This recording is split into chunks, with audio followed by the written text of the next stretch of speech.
Bismillahirrahmanirrahim. Assalamualaikum warahmatullahi taala wabarakatuh.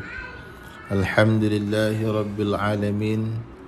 Wassalatu wassalamu ala asyrafil anbiya wal mursalin wa ala alihi wa sahbihi ajma'in.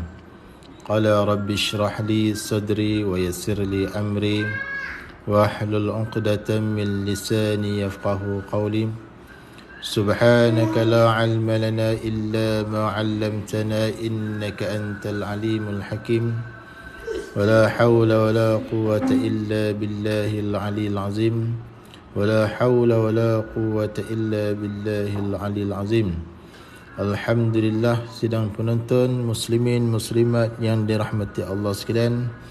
Pertama sekali, sama-samalah kita panjatkan kesyukuran kepada Allah Subhanahu wa taala kerana dengan limpah kurnianya dapat sama-sama sekali lagi pada pagi ini kita mengadakan live ataupun siaran langsung di aplikasi TikTok. InsyaAllah pada pagi ini kita akan sambung kembali muzakarah kitab ini, kitab Risalah Kifayatul Mubtadi, kitab yang disusun dikarang oleh almarhum Tuan Guru Haji Abu Bakar Ibrahim, Mudir Markaz At-Ta'lim wa Tarbiyah Pondok Bandar Hilir, Tului Tuasik, Kedah, Darul Aman. Jadi kitab ini membahaskan berkaitan dengan akidah Ahli Sunnah wal Jamaah. Kitab ni membahaskan tentang sifat-sifat Allah, sifat-sifat Rasul dan perkara-perkara yang berkaitan dengan akidah Ahli Sunnah wal Jamaah. InsyaAllah sama-samalah kita ikuti live ini daripada awal sampai habis. InsyaAllah mudah-mudahan sedikit sebanyak dapat menambahkan pengetahuan kita, ilmu berkaitan dengan akidah Ahli Sunnah wal Jamaah. InsyaAllah pagi ini kita sambung pada sifat yang ke-9. Sifat yang ke-9 iaitulah muka surat 11, muka surat 17. Sifat yang ke-9 muka surat 17 insya-Allah. Baik. Qala musannifu rahimahullahu ta'ala wa nafa'ana bi'ulumihi fid darain amin. Ke-9 yakni sifat yang ke-9, sifat Allah yang ke-9 daripada 13 sifat yang berlaku di atas jalanan Imam Abu Hasan Asy'ari, iaitulah qaul yang muktamad. Jadi sifat yang ke-9 yang wajib ke atas tiap-tiap mukallaf dengan iaitulah tuntutan pasti wajib syarak ke atas tiap-tiap mukallaf mempelajarinya serta i'tiqad, mengaku di dalam hatinya, hati tiap-tiap mukallaf tersebut. Baik, ke-9 yakni sifat Allah yang ke-9 wajib kita percaya. Wajib kita percaya ialah wajib atas kita. Dikehendaki di sini wajib syarak. Wajib kita yakni wajib atas kita percaya. Itulah wajib syarak, dengan maksud kalau kita percaya, kita dijanjikan dengan pahala. Kalau kita tak percaya, dijanjikan dengan siksa. Baik, wajib kita percaya yakni belajar, diri belajar tu. Wajib kita percaya yakni wajib kita belajar sehingga kita boleh percaya. Kerana percaya itu datangnya daripada tahu dulu. Jadi tahu tu datang daripada belajar. Jadi belajar, wajib belajar sehingga boleh percaya, beriman. Dan i'tiqad maknanya mengaku di dalam hati. I'tiqad ni maksudnya berpegang teguh di dalam hati, mengaku di dalam hati. Itu bagi i'tiqad. Percaya dan i'tiqad apa tu? Bahwasanya tetap, mesti dan sabit, pasti, dalam kurungan wajib bagi Allah Wajib ni bagi Allah dikatakan wajib akal. Kalau wajib kita, wajib syarak. Wajib bagi Allah, wajib akal. Wajib bagi Allah Ta'ala tu bersifat dengan iradah. Jadi Allah tu wajib bersifat dengan iradah. Iradah. Erti iradah tu bahasa Arab. Iradah tu bahasa Arab artinya berkehendak. Erti iradah berkehendak atau berkehendak. Tetapi yang lebih tepatnya adalah berkehendak. Iradah tu terjemahan yang lebih tepat adalah berkehendak. Kerana nak membezakan di antara sifat dan takluk. Kalau kita pakai iradah dengan terjemahan berkehendak, kita tak dapat nak membezakan. Kita tak dapat nak membezakan di antara sifat dan juga takluk dia. Jadi terjemahan berkehendak ini lebih tepat. Ditambah dengan ini adalah terjemahan daripada ulama tauhid yang begitu hebat, yang masyhur satu ketika dulu, yang dipanggil dengan panggilan Pak Da'i Mekah. Jadi Pak Da'i Mekah lah yang terjemahkan sifat dengan supaya nak membezakan di antara sifat dan juga takluk. Jadi berkehendak lah. Iradah tu terjemahan dia berkehendak. Iaitu berkehendak tu ataupun bahasa Arab dia iradah tu satu sifat yang ada. Jadi berkehendak tu adalah satu sifat yang ada dirinya. Diri sifat tu ada sungguh. Yang dipanggil dalam bahasa Arab wujudi. Sifat yang bangsa wujudi. Diri sifat tu ada sungguh. Tu dipanggil sifat yang ada. Kerana iradah termasuk salah satu daripada sifat ma'ani yang 7. Kerana sifat ma'ani ni ada 7. Qudrah, iradah, ilmu, hayat, sama', basar, kalam. Ada 7. Jadi ketujuh-tujuh sifat itu dipanggil sifat ma'ani. Sifat yang bangsa wujudi. Maknanya sifat diri sifat tu ada sungguh. Sekira-kiranya Allah Ta'ala buka hijab, buka dinding, kita boleh nampak dengan mata kepala kita. Kerana benda yang ada ini sifat yang ada ini sifat yang boleh kita dapat dengan panca indera kita. Antaranya kita boleh melihat sekiranya Allah Ta'ala buka hijab. Tu. Jadi berkehendak tu iaitu berkehendak tu ataupun iradah tu satu sifat yang ada. Satu sifat yang ada maknanya diri sifat tu ada sungguh. Ada sungguh. Lagi qadim, lagi pula sifat tu qadim. Sifat iradah tu lagi pula dia qadim. Qadim maknanya sedia kala lagi ada dengan zat. Sedia kala lagi ada dah sifat iradah tersebut. Bukan baru ada, lama dah. Sejak qadim lagi, sejak azali lagi ada siap dah.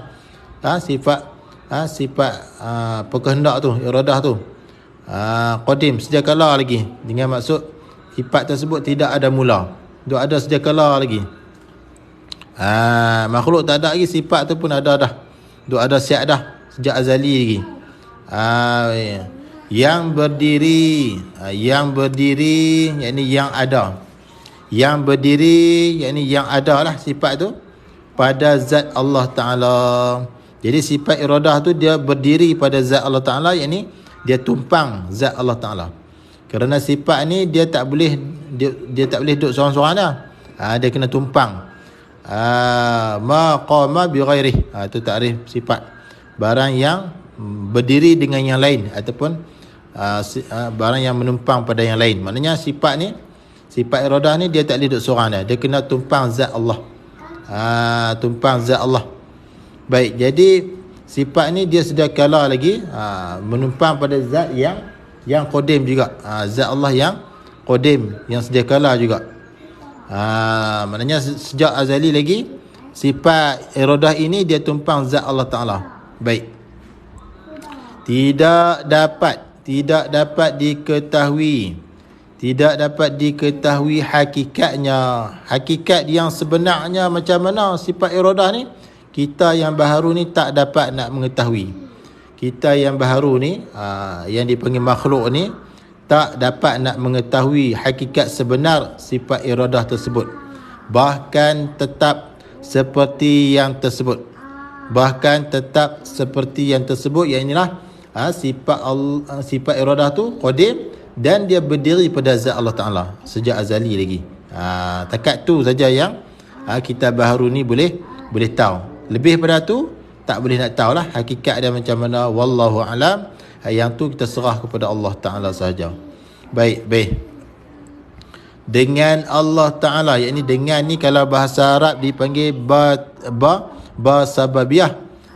Ba dengan maksud dengan. Kalau huruf Arab dia ba lah, terjemahan dia dengan. Jadi ba tu dipanggil ba sababiyah, diterjemahkan dengan sebab. Dengan sebab Allah Ta'ala bersifat dengan sifat inilah, dengan sifat berkehendak tadi tu, dengan sifat iradah tadi tu. Ya Allah tu menghendaki. Bila Allah ada sifat berkehendak, sifat iradah tu, maka Allah pun menghendaki lah. Maka menghendaki ini dipanggil ta'alluq. Menghendaki ini dipanggil ta'alluq. Manakala sifat iaitu berkehendak, barulah kita boleh bezalah. Baik. Kemudian yakni ni maknanya ma urid ma muradul min musannif. Apa yang dikehendaki dengan musannif? Apakah dikehendaki dengan musannif? Yakni yang kita menghendaki tu menentu sekalian mungkin. Mungkin ni dalam istilah ilmu tauhid. Cara mudah faham dia, mungkin ni maknanya baharulah, makhluk tu dipanggil mungkin dalam ilmu tauhid. Dalam ilmu tauhid mungkin itu dipanggil makhluk. Mungkin tu dalam ilmu tauhid, tapi maksud dia makhluk. Baik, jadi Allah Ta'ala menentu sekalian makhluk tu mungkin dengan setengah barang yang harus atas mungkin. Maksud dia di sini Allah Ta'ala menentukan mumkinat, mutaqabilat, iaitu mungkin yang berlawanan. Contohnya kaya dan miskin. Kaya dan miskin itu dua perkara yang berlawanan. Kalau Allah Ta'ala tentukan seseorang itu kaya, maka miskin itu tak tentulah. Lagi-lagi contoh gemuk dan kurus adalah dua perkara yang berlawanan, yang dipanggil mumkinat mutaqabilat. Kalau Allah Ta'ala tentu seorang itu dia gemuk, maka Allah tak tentu dia kurus. Kurus tak lah.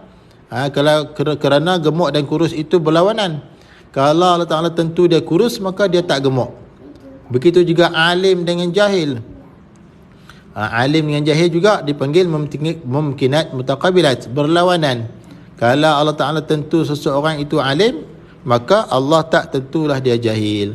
Kalau Allah Ta'ala tentu seseorang itu jahil, maka dia tak alim lah. Itu maksudnya.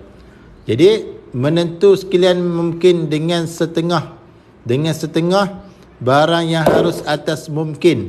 Maknanya bila Tuhan tentu seseorang itu ada, maka tidak ada seseorang itu, Tuhan tak tentu. Tuhan tentu sebelah saja. Bila Tuhan tentu seseorang itu jadi baik, maka Tuhan pun tidak tentu seseorang itu tak baik. Itu maksudnya. Maknanya tentu sebelah sajalah. Pada azali lagi, tentu tu bukan baru. Sejak azali lagi, di azali lagi Tuhan tentu siap dah. Perkara-perkara mungkin tadi ni. Sejak azali lagi, yang kata tentu seseorang itu kaya. Bila tentu kaya, maka taklah tentu miskin seseorang itu. Tentu tu sejak azali lagi, bukan baru. Bukannya tentu tu baru. Baru ni maknanya sejak timbul makhluk tu lah. Bukan baru tentu. Tentu tu lama dah, sejak azali lagi. Seseorang ni kaya, maka dia tak miskin. Seseorang ni gemuk, maka dia tak kurus. Seseorang ni alim, maka dia tak jahil. Tentu tu dia azali lagi. Baik. inilah yang dikatakan menentu sekalian, sekalian mungkin dengan dengan setengah barang yang harus atas mungkin itu pada azali lagi itu. Inilah dikatakan ta'alluq iradah tanjizi qadim. Ta'alluq iradah tanjizi qadim. Ta'alluq ni maknanya tuju. Iradah ni kehendak, tanjizi lulus, qadim sedia kala. Tu terjemahannya. Jadi yang kata menentu mungkin itu sejak azali lagi itu dipanggil ta'alluq iradah tanjizi qadim. Ta'alluq iradah tanjizi qadim, iaitulah ta'alluq tuju, iradah tu kehendak, tanjizi tu lulus sedia kala, qadim tu sedia kala. Jadi tuju kehendak lulus sedia kala lagi. Maknanya kehendak Allah tu mungkin tu lah, berkehendak sekalian mungkin tu sejak azali tu lulus sedia kala lagi. Tu dipanggil ta'alluq iradah tanjizi qadim. Baik. Berertilah wajib kita, yakni mukallaf, percaya dan i'tiqad, yakni mengaku dalam hati tiap-tiap perkara yang berlaku, yakni perkara daripada makhluk inilah, alam inilah, itulah kata perkara tu. Tiap-tiap perkara, yakni perkara tu daripada makhluk ini, alam ini yang berlaku, sama ada baik kita, jahat kita ataupun orang lain lah, baik atau jahat seseorang itulah, sama ada nikmat, perkara itu nikmat atau perkara itu bala, semua bala yang berlaku lah, tak kira lah bala apa pun, gempa bumi ke, banjir ke, ribut ke dan sebagainya, semua tu, sama ada kecil atau besar, perkara tersebut kecil ataupun besar, sama ada terhadap diri kita, yakni sama ada nikmat atau bala tadi itu berlaku terhadap diri kita atau berlaku ke atas orang lain, sama ada di negeri kita, yakni nikmat dan bala tersebut berlaku di negeri kita ataupun berlaku di negeri orang, di negeri orang lain, sama ada nikmat tersebut tadi berlaku di dunia ataupun di akhirat, tak kira lah, kesemuanya tadi itu tidak terlepas daripada kehendak, yakni perkehendak, tak terlepas daripada sifat perkehendak Allah ataupun kehendak Allah, tak terlepas satu pun. Apa yang berlaku lah kepada maka tak terlepas daripada iradah Allah Subhanahu wa taala, tak lepas daripada kehendak Allah Subhanahu wa taala. Baik. Dan ketentuan, tak terlepas daripada kehendak dan ketentuan Allah yang bersifat dengan iradah, iaitulah perkehendak. Maknanya apa yang berlaku ke atas makhluk itu, sama ada bala ataupun nikmat, tak terlepas daripada sifat perkehendak Allah. Baik. Haram dan syirik sekiranya kita percaya, yakni percaya dalam hati, dan i'tiqad iaitu mengaku ada sesuatu daripada makhluk inilah dengan kehendak yang lain daripada Allah Ta'ala. Maknanya kalau kita percaya kata ada yang lain, kehendak yang lain daripada Allah Ta'ala, maka boleh jadi haram dan syirik. Kita percaya dengan kehendak yang lain, yakni kita kata ciptaan makhluk, benda ni ciptaan makhluk, sesuatu tu adalah ciptaan makhluk, contoh dah, maka kita percaya macam tu jadi haram dan syirik. Kita percaya dengan kehendak yang lain daripada Allah Ta'ala yang bersifat dengan iradah ini, yang tu jadi syirik. Inilah dikatakan qada. Qada ni ketentuan Allah sejak azali tu mengikut setengah ulama. Baik. Qala musannifu rahimahullah ta'ala, dan wajib kita percaya Dan wajib kita percaya kita ni mukallaf, orang yang diberati hukum syarak ke atasnya. Maknanya perbuatan dia tak lepas daripada 5 hukum: haram, ada kala haram, wajib, harus, makruh, sunat.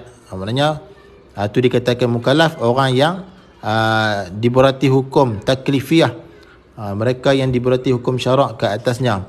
Wajib kita yang mukallaf percaya dan i'tiqad, mengaku dalam hati tidak ada sama sekali. Tidak ada sama sekali maknanya tak ada langsung. Tidak ada sama sekali ataupun tak ada langsung. Yang ini dipanggil istihalatul mustahil, hukum bagi mustahil. Tak ada langsung, tak langsung. Dalam kurungan dia kata mustahil, akal tak boleh terima. Tak tergambar di akal, itu mustahil.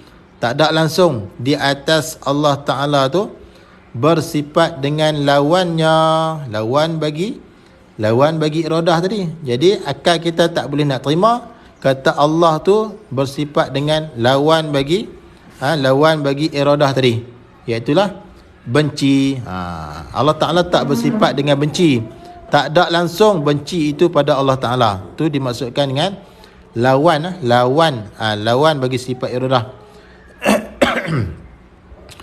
iaitu lawan tu, iaitu lawan bagi sifat iradah tu apa dia?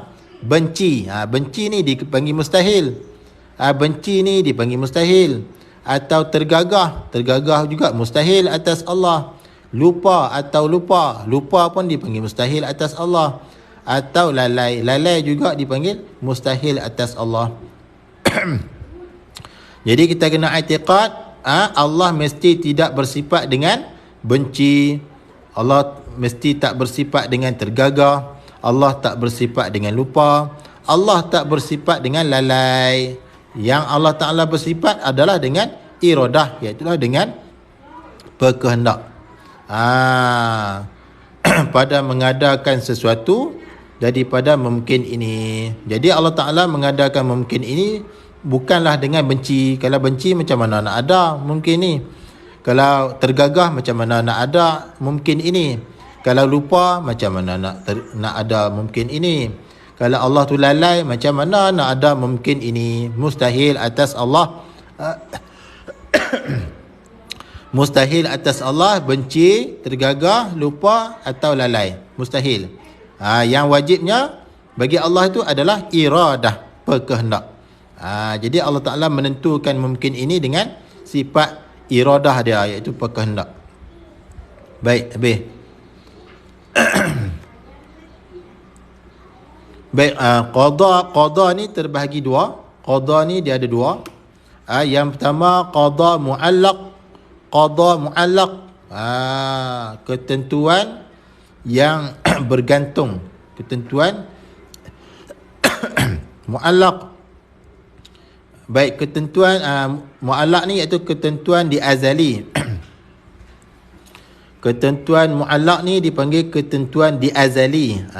Tetapi boleh diubah dengan doa. Qada mu'allaq ni ketentuan di azali, sejak azali, tetapi boleh diubah dengan doa dan amalan yang baik. Amalan yang baik, maknanya ketentuan tersebut boleh diubah dengan doa dan kelakuan kita yang baiklah. Itu dipanggil qada yang mu'allaq. Yang kedua qada mubram. Iaitulah sampai masa terus berlaku. Ketetapan yang tetap lah, tak boleh ubah dah. Kalau qada mubram ni dia tak boleh ubah dah. Sampai masa berlaku dia berlaku. Itu dipanggil qada yang mubram. Kalau qada mu'allaq tadi boleh diubah. Dia boleh diubah dengan kita berdoa, dengan kita melakukan amalan yang baik. Kemudian pula qadar. Qadar pula menimbulkan dan menjadikan sesuatu tu yang telah ditentu tu, apa yang telah ditentu di azali tu, maka Allah Ta'ala menjadikan dia, menimbulkan dia. Maka itu dipanggil qadar, takdir. Baik. Jadi contoh dia macam seseorang itu dia dia accident, kemalangan.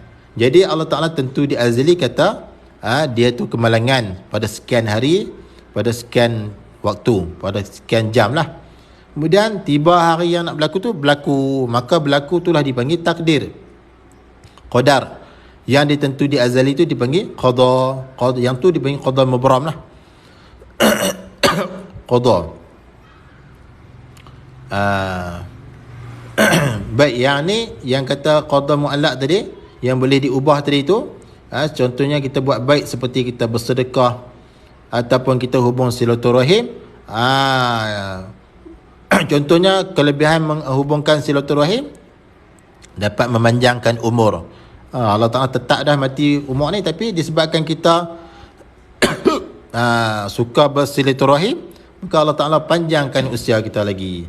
Itu qada yang mu'allaq, yang boleh diubah dengan doa dan juga amalan yang baik. Baik.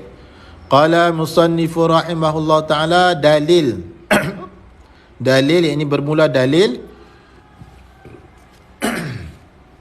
bermula bukti percaman di atas yang demikian itu, iaitulah yakni mesti Allah tu bersifat dengan berkehendak, dan mesti Allah tu tak benci, tak tergagah dan tak lalai. Kena pegang dua belah lah. Yang pertama kena pegang mesti Allah tu ada sifat berkehendak, dan mesti Allah tu tak benci, tak tergagah, tak lalai. Baik, mana ada dalil? Ini dia panggil dalil naqli, dalil ayat Al-Quran. Innallaha yaf'alu ma yurid. Innallaha yaf'alu ma yurid. Artinya bahawasanya Allah Ta'ala memperbuat akan barang yang ia kehendaki.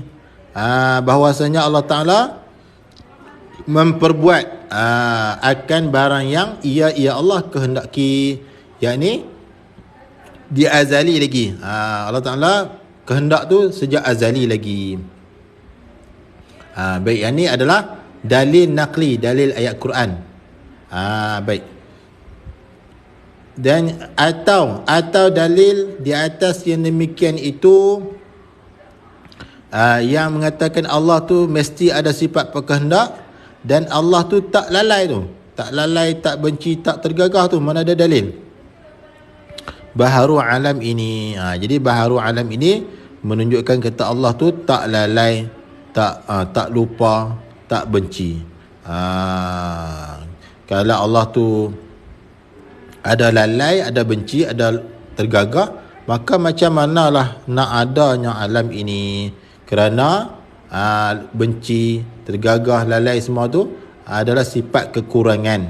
Bila ada kekurangan, macam mana nak boleh buat alam ini?